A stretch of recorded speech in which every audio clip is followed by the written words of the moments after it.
BIONICLE, Adventures 8, Challenge of the Hordika, written by Greg Farshtey, narrated by Amruki, Toe of Fire. Chapter 5. Ugh, where is it? I know I saw it here last time. Wenua was rummaging through an archive storage room, tossing priceless artifacts this way and that as he searched. Balmunga watched in silence. He had no idea what the Toa Hordika was looking for, nor did he care enough to ask. With a cry of triumph, Wenua pulled a fragment of an ancient tablet from the pile.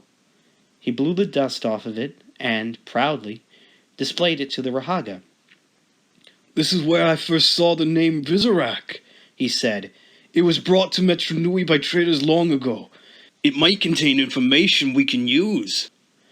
Balmunga nodded. Reminding Wenua of the importance of knowledge had been wise. It had kept the archivist connected to the Toa Metru and the Matoran he used to be, vital if he was to resist the lure of his Hordika nature. No one knows where the Vizorak came from or why, Wenua read. Those few who've mastered their language claim that Vizorak means stealers of life, and others say it means poisonous scourge. Either way, no truer words have been spoken. Fear them, for they are a plague upon the land, leaving nothing but pain and fear behind them. Wenua shook his head and peered closely at the tablet. This next part is too worn to read, but the next... Evidently, some Vizorak Roparak tried to rebel against the Hor rulers, Rudaka and Sidorak, and Rudaka... The Toa Hordika abruptly stopped reading. After a few moments, Balmunga said, "She killed them?" "No," replied Wenua. "That would have been merciful by comparison." Balmunga decided it was best not to let Wenua dwell on whatever he had read. "Let's get what we came for," said the Rahaga. "Time is short." "What? Oh, sure," answered Wenua, stowing the tablet in his pack. It was an easy matter finding an armful of increased weight Kanoka discs in the archives. These would be fitted into the airships along with levitation discs to make it possible for the vessels to take off and land. Once Wenua had them safely tucked away, he and Balmunga made their way toward an exit. Surprisingly, they were traveling farther down rather than up toward the surface. "Might be faster to go through the lower levels than try the streets," the Toa Hordika explained. "Just keep your eyes open." "Always," answered Balmunga. Wenua took the shortest route possible. Part of this was because, even with so many of the former inhabitants now free to roam the city, this was still a dangerous place. The other part was that the archives made his Hordika half feel trapped, as if the walls were closing in. He needed to be outside where he could see the sky. Toa and Rahaga suddenly stopped short. Sounds of battle were coming from up ahead. Wenua peered cautiously around the corner and saw a gray Rakshi confronting a huge Vizorak spider. The Rakshi was faster and more agile, but the Vizorak was easily able to block its blows. "Kagarak," whispered Balmunga. "That's bad." "How bad?" "Watch." The Rakshi made another effort to slip past its opponent, only to be batted away by one of the Kagarak's powerful legs. At this point, the spider evidently became bored with the whole conflict. It launched its Rotuka spinner at its foe. When the spinner struck, a field of shadow suddenly appeared around the startled Rakshi. An instant later, the Rakshi was gone, swallowed completely by the darkness. Balmunga answered Wenua's unspoken question. "It's still there, trapped in the dark. You can't see it, it can't see you, or hear you, or touch you, or escape. Ever."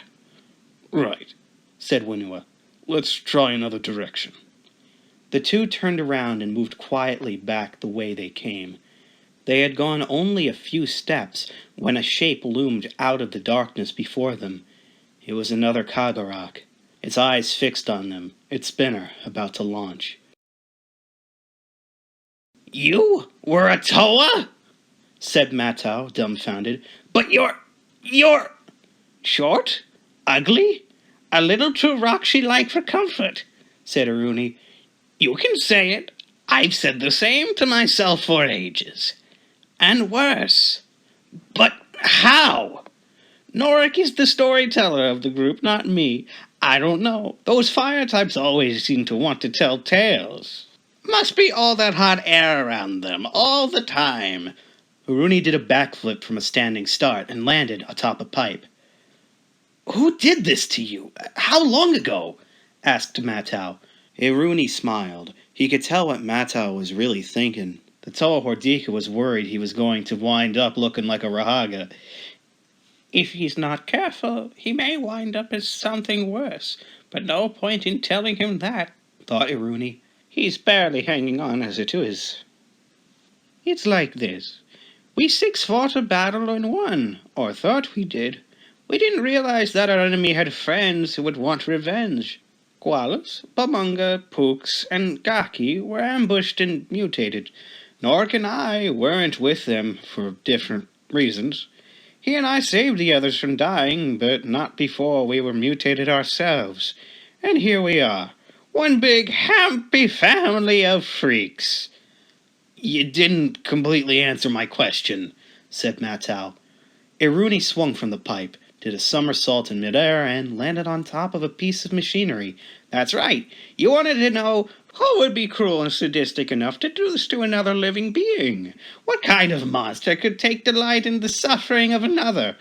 Well, she has seen you, Toa, even if you've not seen her yet. She's the one who made you Hordika. The Rahaga stopped and stood still, his eyes fixed on the ground as memories flooded back to him. He remembered the freedom and power of being a Toa, and the satisfaction that came with protecting others. He recalled how good it felt to know that nothing could stand in his way as he fought for right. Then the horrible memory intruded, as it always did, of the night something ended his days as a hero. Rudaka did this, he said quietly, never looking at Matau. She did it, and she laughed. The others may be here to save Rahi from the Vizorak or search for some creature from an old Matoran tale. Me? I'm here to make sure Rudaka never laughs again.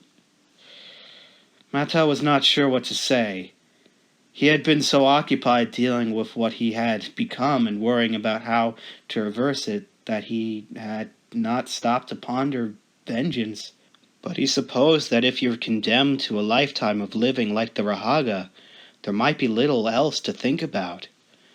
The Toa Hordika was about to end the awkward moment by suggesting they get on with their search when Iruni held up a hand. Then the Rahaga dashed off towards the door.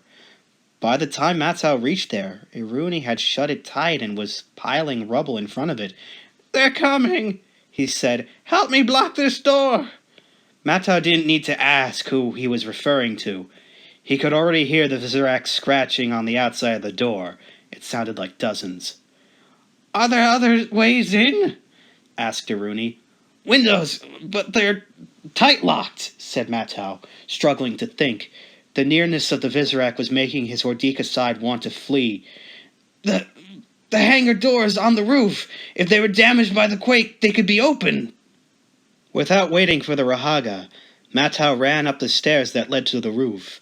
Along the way, he glanced out the windows to see Vizorak crawling up the side of the building. The undersides of their bodies glowed grotesquely in the light of his torch as they passed over the panes. If they reached the roof first, he would never be able to shut the hangar doors in time to keep them out. The sound of crystal smashing came from up ahead. One of the Vizorak had thrust its leg through a window and was groping for the lock. Matau picked up a piece of pipe and struck at the spider, forcing its limb back outside. He could hear the scraping of spider legs through the walls. Death by big bug is not the way for a Toa hero to go, he thought. Even one who looks like I do. He looked up. Starlight was spilling through the hangar doors. They were wedged open by debris. A moment later, the stars were obscured by the bodies of Vizorak as they gathered on the roof. "This will make a very dark, bad chronicle," Matau said to himself. "If anyone is left alive to write it, that is." Pooks looked up at Anawa. The Toa Hordika was shaking, not from the weight of the stone he carried, but from the war going on within him. "There's always another way," Pook said, pointing to the rock wall on the other side of the canyon. "All you have to do is look for it." Anawa glanced in the direction the Rahaga was pointing. There was a cave mouth high up on the side of the wall. It was not a natural cave, rather the mouth had been carved out, with the edges in a distinctly jagged shape. Anawa smiled and hurled the boulder across the canyon and directly into that cave. A response was not long in coming. 3 rock raptors emerged from the cavern, looking about for who had dared to attack them. These bizarre-looking Rahi made their home in Pometru and hunted creatures far larger than they. Their arms, each tipped with a blade for carving, waved in the air as they scanned the area, their eyes rapidly fixed on the herd of Kane-Ra far below. The Rahi immediately went to work. They swarmed over the rock wall, chipping away at the stone. In a matter of seconds, the entire face of the slope was loosened. The stone slid down and crashed beside the herd, panicking them. As they scattered, the rock raptors dropped from above and went after the slowest of the beasts. Soon the entire canyon was deserted. "See," said Pooks, "sometimes you charge like a Kikanalo, and sometimes you sneak like a stone rat. They both work." "We better get down there before the raptors come back," Anawa replied. "They don't normally bother Toa or Matoran, but I don't look much like either, and neither do you." The Toa, Hordika, and Rahaga scrambled down the slope. Their destination was a cave in which Pometru Kanoka discs were stored. Anawa had no doubt there would be some levitation discs in there, which were vital to constructing airships. Once they had those, they could return to Limetru and meet the others. Anawa led the way. The discs were right where he remembered they would be. He had begun gathering them when he heard the sound of crumbling rock from further in the tunnel. "Stay here," he said to Pooks as he went to investigate. "Hold on!"